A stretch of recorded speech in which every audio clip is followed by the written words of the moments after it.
So our goal has been in this race to make sure we reach out to those who typically don't show up, to show them why with an issues-based campaign, it's important to have someone in the race you believe in who's fighting for your values. Which side are you on? Which side are you on? All right, folks, you are listening to a special bonus episode of the Valley Labor Report. My name is Jacob Morrison. I'm running the ship solo today, continuing our candidate interview series. Today, we have the Reverend Dr. Will Boyd running for U.S. Senate. Dr. Boyd, I appreciate your time. Thank you. Appreciate your time, sir. Thank you for allowing me to be on today. Absolutely. So let's start out with just an introduction to Will Boyd. Who are you? What do you do? What's your day job? Stuff like that. Well, by degree, I'm an engineer, also a manager, a professor, a dean, a pastor, a bishop, a father, a husband, but I pretty much just try to do whatever I can to serve people and be a voice for the people. And it's the main reason I'm running, just to be a voice for every Alabamian and, of course, all Americans all across these great United States. So that's why I'm here today, hoping just to talk to you about some of the issues that are on the table and what I can do to be the best senator for the great state of Alabama. And what motivated you to run for office this year? Well, I've run a few times. As some would say, I've won some and lost some. I began my career really in politics, if you call it that, back in college while I was earning my engineering degree at USC. I was able to serve as a House page, as it's called, for a representative in South Carolina. And that pretty much piqued my interest in politics and, of course, government. I was elected for the first time in Illinois when I ran for city council and made history then, becoming the first African-American elected to city council, and anyone, from my understanding, of color elected in my county at the time. I then went on and, after moving to Alabama, served in positions such as the county chair, coordinator for an executive committee. I was the executive committee chair for Lauderdale County Democrats. I was also the state Democratic Executive Committee person from our district, then went on and was nominated to serve as the representative for the 5th Congressional District candidacy. Went on from there to be nominated to serve as the nominee for Lieutenant Governor in 2018. And of course, I'm here today as so many people came back and said, Will, we would love to see you fight for that Senate seat. Some consider it to be an uphill climb, but because of the service that I'm committed to and what I've done for people in Alabama, people have asked me to run and stepped in and of course ran. In 2017, we were successfully able to get Senator Doug Jones in the seat. So we're believing we're going to do the same thing in 2022. What do you think is the value in continuing to run, even when, you said you've held office in Illinois, you've held some county level positions, you've held some Democratic Party level positions, and you've run for several races, you've won some and you've lost some.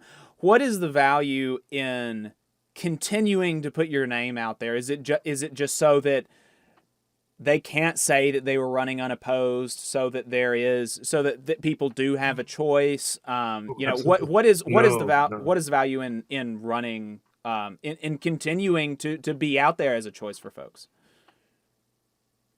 Well, people think in Alabama, because they considered a red state, that a Democrat doesn't have a chance, but you never have a shot at winning if you never get in the race. I don't put my name in the hat because I'm trying to continue to put my name out there. I put it out there and work because I believe that winning is important. You don't just quit playing because you don't win the Super Bowl. You keep fighting, you keep training, you keep going back on the field. Same is true of politics. It's hard for Democrats to win in many cases in Alabama, but Alabama is truly a blue state. One of the reasons why we've not seen victories like we really want to is because we have a lot of people who've not turned out to vote. When you look at 2018, when I ran for lieutenant governor and Walt Maddox ran for governor, there were, believe it or not, a variance or a difference between the votes for Walt Maddox and Kay Ivey at about 327,000 plus votes.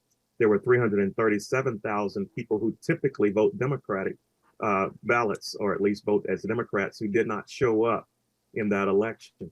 When you look at even the last 3 election cycles, 324,000 of that same demographic group did not show up to vote.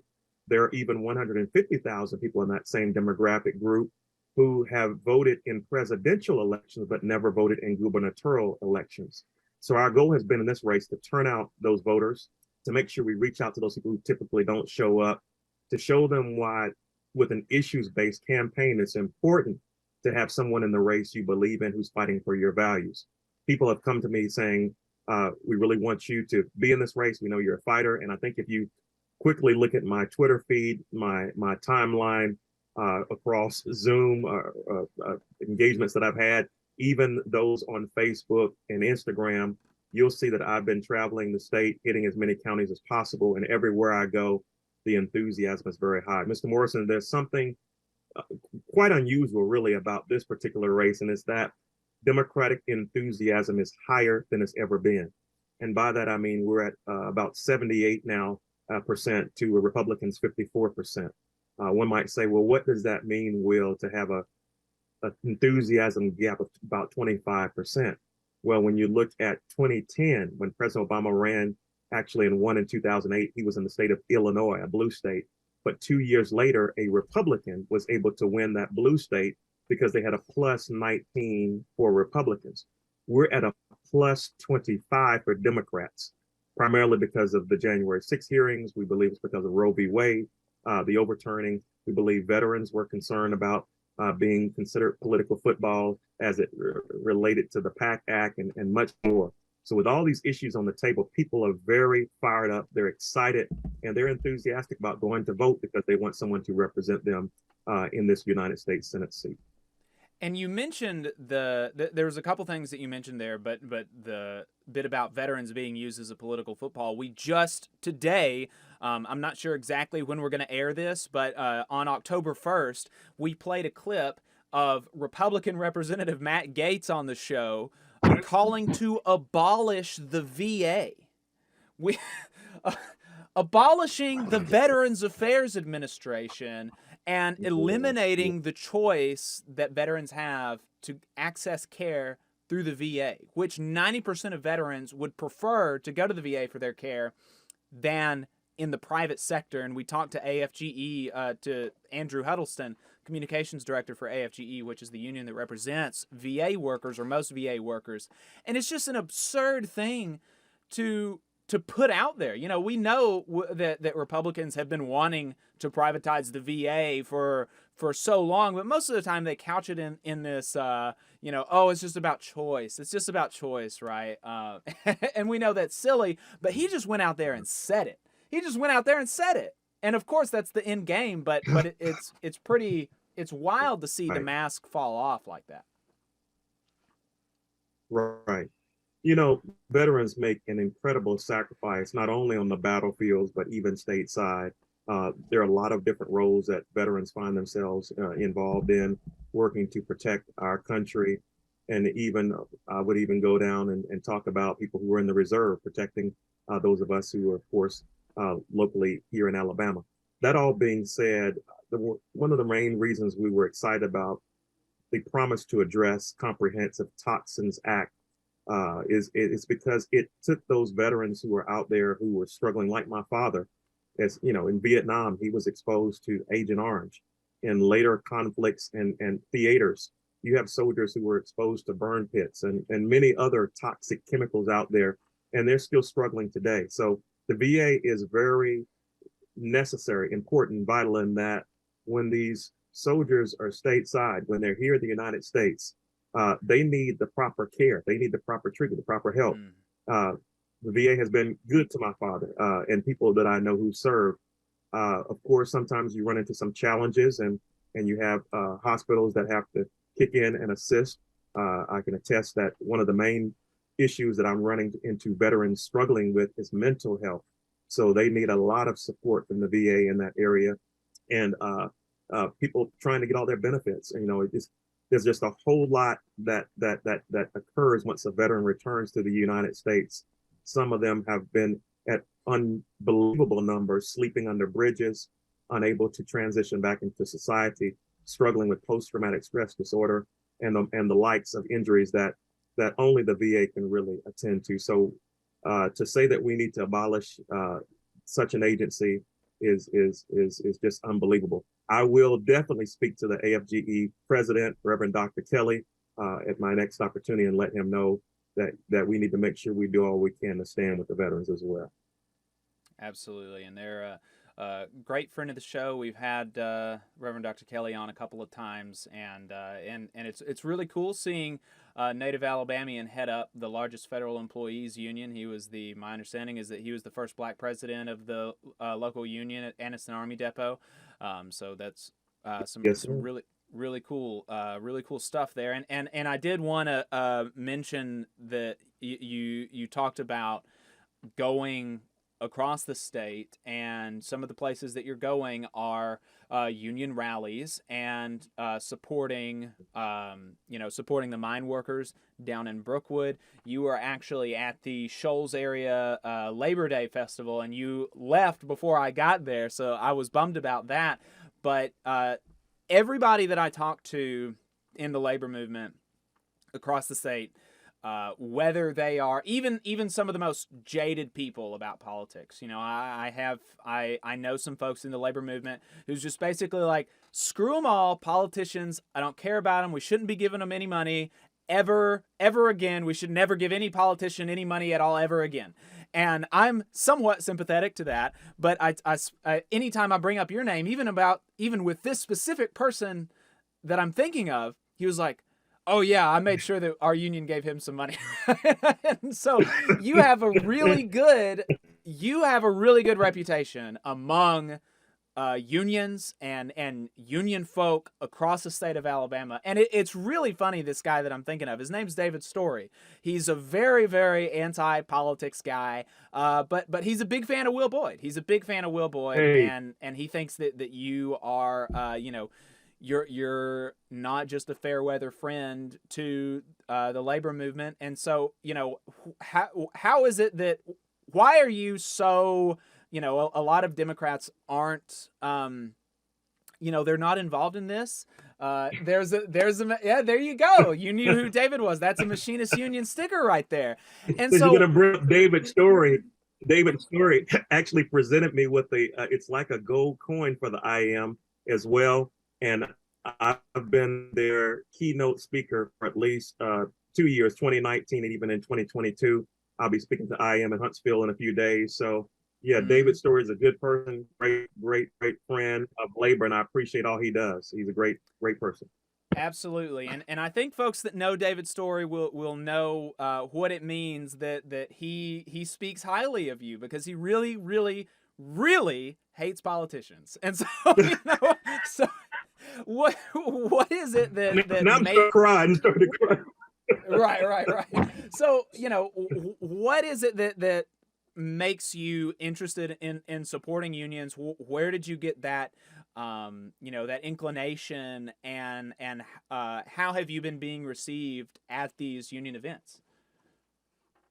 Well, I come from a family where there are a lot of white collar workers, a lot of veterans, but I also have a lot of blue collar workers in the family. I watched my grandfather work at Dixie Cup back in the day. It would have been where you have all of your paper plates, paper cups made. He was probably someone who didn't have more than a third or fourth grade education, but he went on to become, in my mind, one of the smartest people. I'm not just saying that. I mean, I hold an engineering, but he could pretty much break down anything and then put it back together again. So he was in a high ranking place with that company for many years as well. So that blue blood, I guess, is there from a different perspective, not talking about law enforcement in this case. I'm talking about labor. So I've been around labor quite a bit, even in my lifetime after graduating from college. I was able to work in union environments. Tool and die makers were very good friends of mine because I, of course, ran even assembly lines that had 300 and 400 people affiliated with them in some type of way. I had people who were affiliated with boiler makers unions, United Steel Workers, and others who affiliated with, obviously working with material that came into my plant. I was around them even on Fridays as a manager, an operations manager, engineer. I had the opportunity to sit in union meetings. So union stewards, shop stewards, union presidents, and I were very close. I probably had a totally different relationship with the union than most, because I believed in listening to people. I guess that's part of my pastoral side, part of my clinical psychology side, if you would, Christian world. I just believe in that you should listen to people and understand where they're coming from, what their concerns are. So that all being said, I've stood up with unions in arbitration meetings, remediation, looking at the National Labor Review Board materials.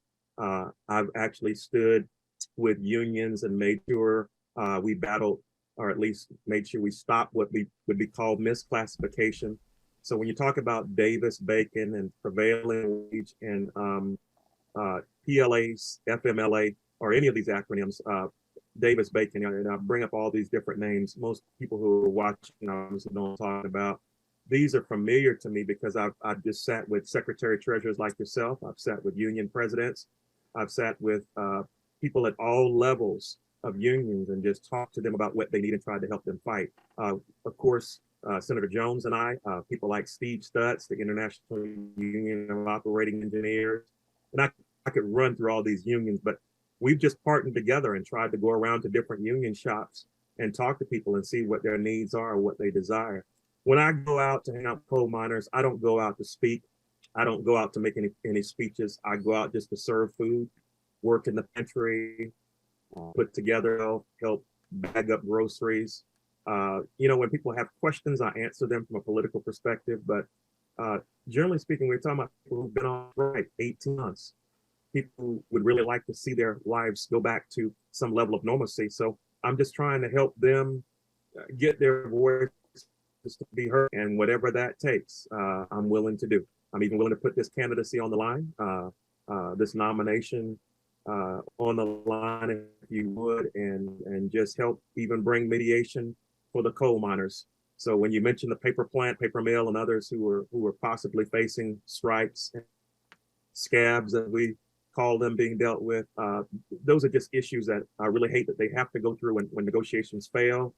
But it's important for the union worker to be heard. We want to hear that people are making realistic wages. We want to hear that people have an opportunity to work in safe conditions. We want to hear that people have their voices being heard whenever there's something that is not compliant or not going right for them. So these are things that we need more of. I think if we had managers who could talk to union workers more often, we would see a lot less strikes, a lot less contracts really been breached, violated, and I just think the world would be a better place. So that's who I am. I'm just a friend of labor. Mm-hmm. Right. Nobody wants to go on a strike. It takes a lot to sacrifice, a lot of sacrifice to go on a strike, and especially those folks like the coal miners, going on strike for 19 months now. That's a very, very, very long time, and they're not, I won't go through it all, but they're not asking for very much, and people listening to this show understand, and you understand.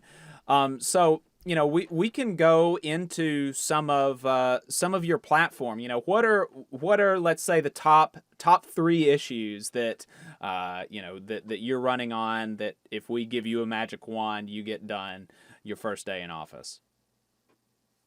Well, the economy is very important to people. We could talk about whether people are pro-life, pro-choice, whether between. We could talk about other issues that relate to what's on the table right now, but everything seems to go back to the economy first. And you can have people who have a lot of desires to purchase things, to do things, but without the economy being where it needs to be, really building the economy from the ground up, from the middle out, people aren't free to go about their days and do well. I keep saying I'm trying to be a voice. I'm trying to be a voice so every Alabamian has a shot at the American dream. I want to see every person who is in that working class, able to go out and earn eventually that realistic living wage where they can take care of their family. Uh, it bothers me in Alabama that we have, in some cases, by some measurements, 800,000 people in poverty. It bothers me that we have a regressive grocery tax. It bothers me that we're looking at very low, even record unemployment in Alabama, but we're also seeing where there will be thousands of jobs that will go unfilled because people don't have the right skill sets.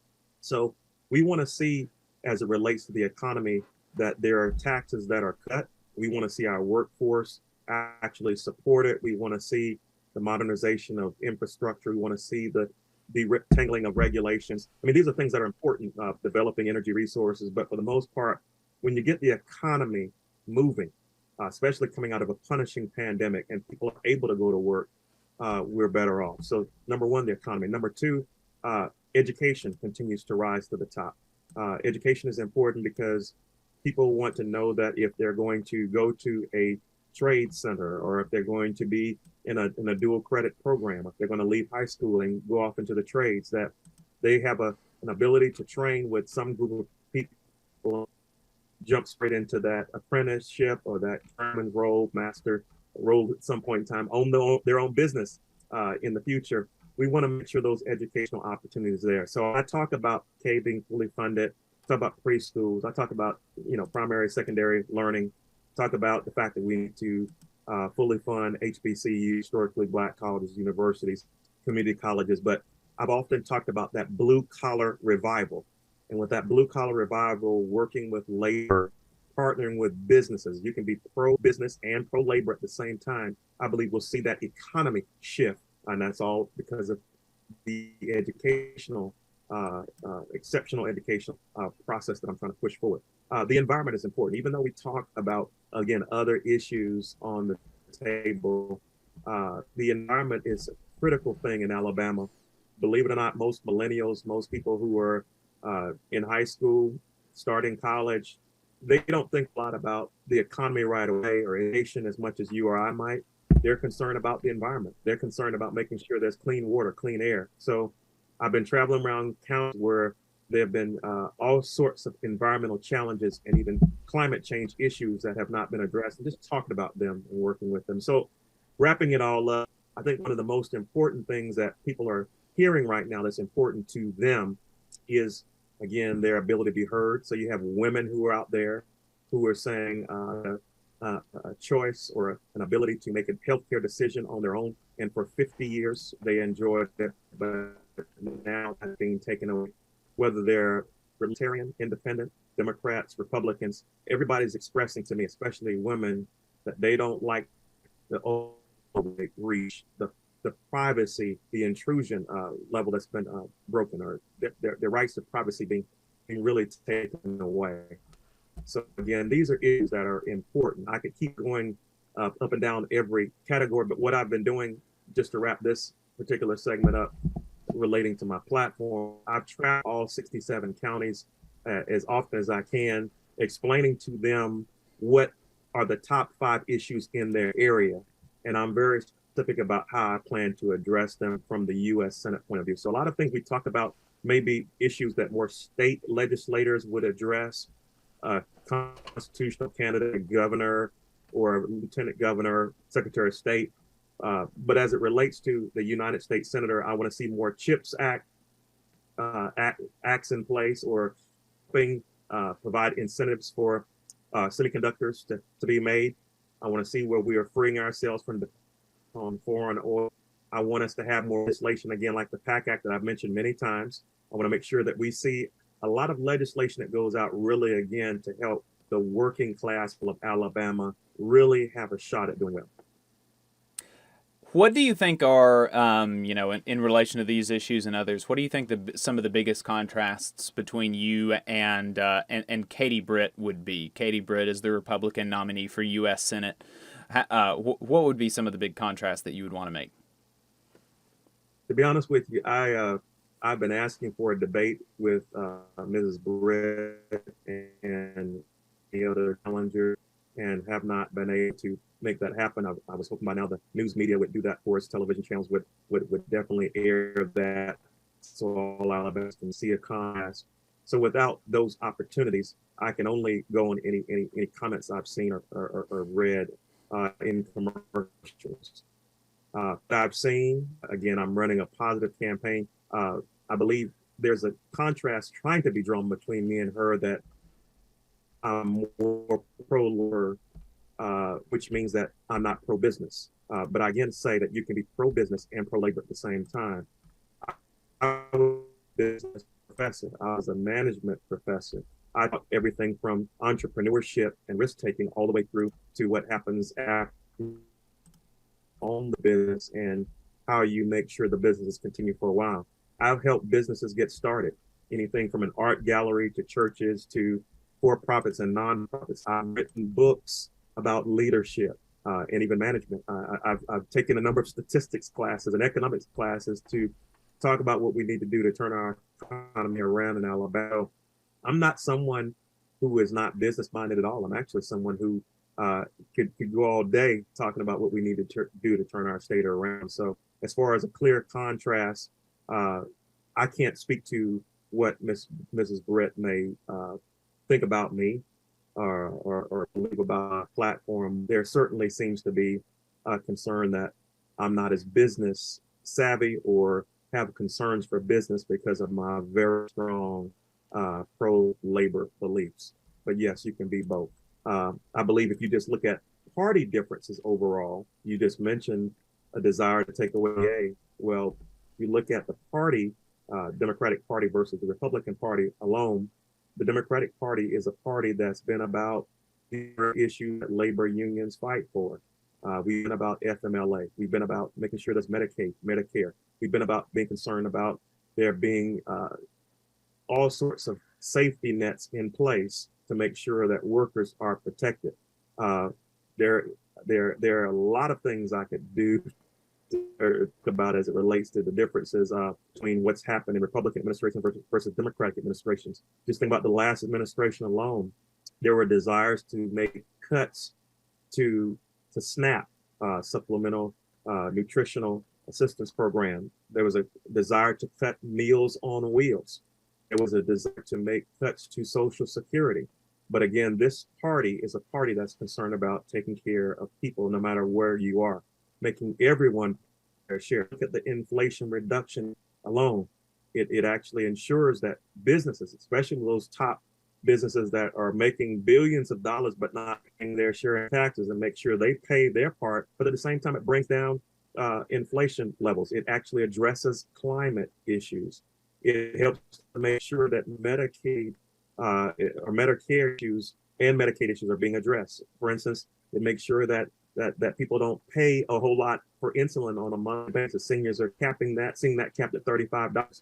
They're seeing their out-of-cost premiums for healthcare being capped at about $2,000. This is important when you're in a state like Alabama, where 1 in 10 Alabamians don't have access to health care. This is important in areas like ours, where your congressional district has over 125,000 women who don't have access to health care. So these are things that are important. These are the biggest differences between, I believe, my party and opposition's party. When we are, thinking about some labor-related issues, some union-related issues that might come before the U.S. Senate, obviously top of mind is going to be the PRO Act. I'm assuming that I think it'd be a safe assumption to say that you would support the PRO Act. Absolutely. I'm surprised I didn't even say that already. Yes, the protecting the rights to organize is very important to me. It's something I've fought for years. I believe people need to organize, they need to bargain collectively. Just like people want to codify Roe v. Wade, you want to see in the PRO Act the codification of what's called the ABC test as it relates to a contractor. You want to make sure that there are no intimidating meetings, and they have several different names. Sometimes businesses have a tendency to try to bust unions or stop unions from starting by having these meetings where they intimidate, where they call people in and then tell everything about people like me and why they should not organize or have a contract even drawn up.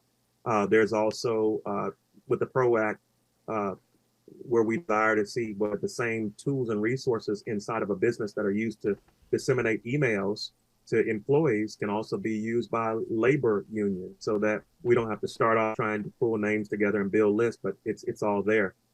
Again, there are a number of things that are in this PRO Act that are important, but as a person of color myself, I can tell you that people of color who are in unions typically make more than those people of color who are outside of. Right now in the state of Alabama alone, we're seeing where we have really the lowest unemployment, really the lowest labor participation out there. And if my numbers serve me correctly, and I don't want to mess anything up for you today as far as the stats are concerned, but I believe union membership is about 5.9%. And if we were to look at the numbers, actually right now, I think there are about 115,000 union members, people who are card carrying union members in Alabama.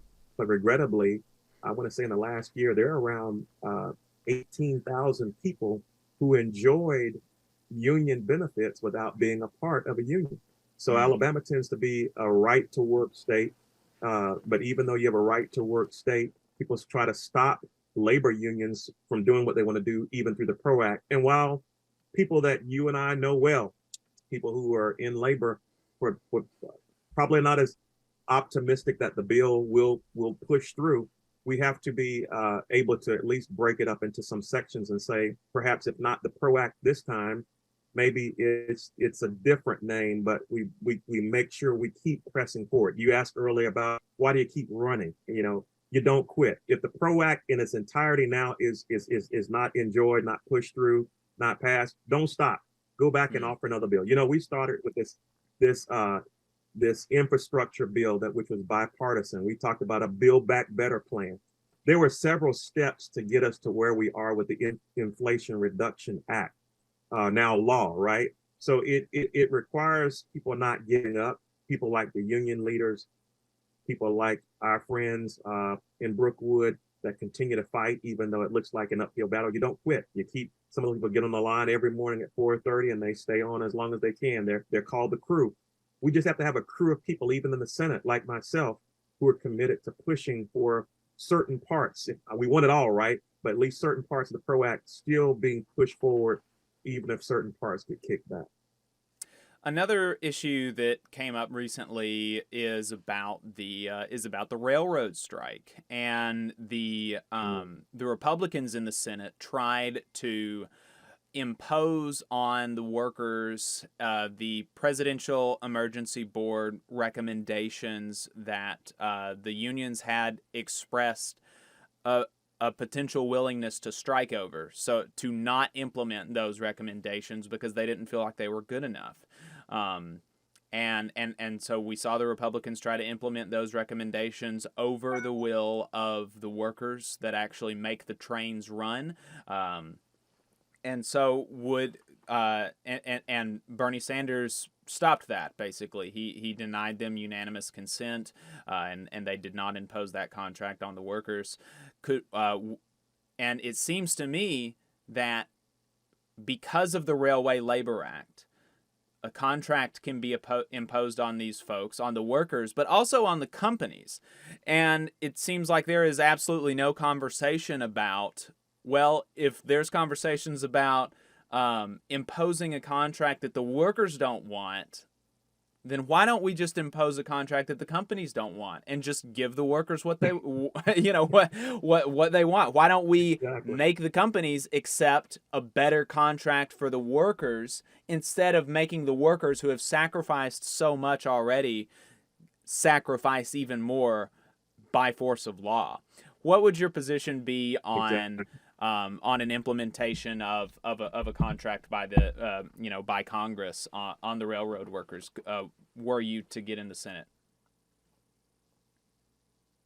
Yeah, when I taught even business management 101, I spent some time talking about labor, and I went as far back as the origin of the AFL-CIO. When I talk about IAM, I talk about them getting started and what they did. When I talked before the AFL-CIO, and you were there, talked about their history and their origin.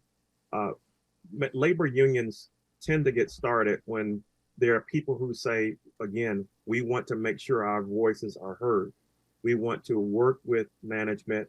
We understand we have shared goals, we have shared objectives, but at the end of the day, we also feel like we have to have fairness on both sides. So, do I believe it should be one-sided? Absolutely not. I believe as you should have management and union people who will sit at the table as related to the railroad.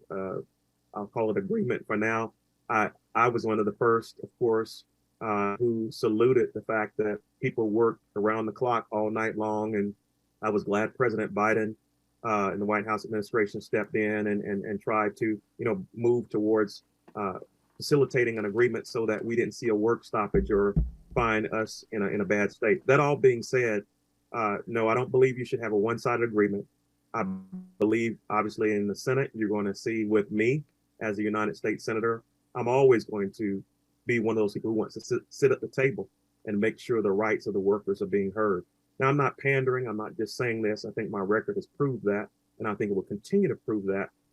We need people who, again, will look at both sides. These are mutual agreements. These are agreements that have to be made with, again, fairness on both sides. So sometimes there's some giving on the side of the union and on the side of management. Everybody doesn't always walk away with everything they want, but you at least you're coming away with a win-win so people can work together.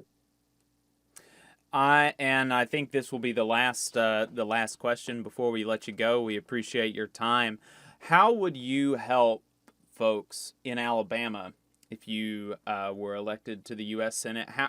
What would you work to do to try to build up a progressive, labor-friendly bench of representatives here in Alabama that could go on to that could, I mean, even being a labor-friendly city councilor is extremely valuable, and you're going to affect a lot of people's lives. But even potentially going beyond city councilor, beyond county commission, and representing folks in the state house, what would you do to build up the bench of progressive and labor-friendly folks representing people in Alabama? Well, of course, if I were, again, in one of these constitutional offices, one being the lieutenant governor, where appointments are made, it would be much easier to appoint labor personnel or people who are labor friendly into these positions to make sure there's some balance. But as a United States Senator, I will arise every day working with the commitment of a friend of labor to be someone who's going to fight to make sure there's equality, that there's equity, that people are being treated with respect. I would highlight unions like the IATSE, who have been working hard for years to make sure that there is not a gap in pay between genders. So male and female aren't seeing the large gap that you see in other places. I would highlight the fact that you have people like the unions that we've already mentioned today. I could run through every acronym and tell you I've talked to representatives from almost every labor union in the country over the last few months, telling them about my platform and how I'm proudly endorsed by the AFL-CIO. So I think my election would be historical, not just as the first African-American elected United States Senator from the state of Alabama, but probably one of the most pro-labor senators that Alabama ever had. So I think we dispel any images that being pro-labor is bad or evil by, again, speaking about union issues, pushing for the PRO Act, and making sure at a state level, as often as possible, talking to the congressional delegation, and even working in counties across the state of Alabama to support those people who have similar views. So again, this is what I would do. I would love to have also on my staff, I will have to have at least 3 different groups working with me, a team in Washington, a team that's working obviously with the day-to-day issues related to the legislature, but legislation being passed, nominations, that of course providing advice and consent to the president, but also would have to have a team in Alabama who's running, I believe, my 3 legislative offices that will likely be somewhere around Huntsville, Birmingham, Montgomery area, and then down in Mobile. I hope to add a few more, some more like Daleville, some more in the Wiregrass. That all being said, I want labor people on my team. I had a phenomenal person who was a plant and tissue union president who traveled with me everywhere I went when I was running for lieutenant governor. I also had other people who had great connections to the union involved in every area of my campaigns. Before I make any moves, I typically bounce my ideas off of people who have served in and retired from unions. I mentioned Steve Stutz already before, but there's so many others that I've relied on to make sure that I hear what's important to working people in Alabama. So again, this is what they'll get out of Will Boyd being their next United States Senator. Will, thank you very much for your time. I appreciate it. It's been an honor. Thank you so much, sir. You just saw a clip from the Valley Labor Report. We are live every Saturday morning from 9:30 a.m. till 12:30 p.m. And we pride ourselves on keeping all of our content free to everybody so that we can talk to as many working folks as possible. If you support the work that we're doing, you think that it's important, you think that it's good, then consider making a monthly contribution to the project, and you can do that on our website, tvlr.fm.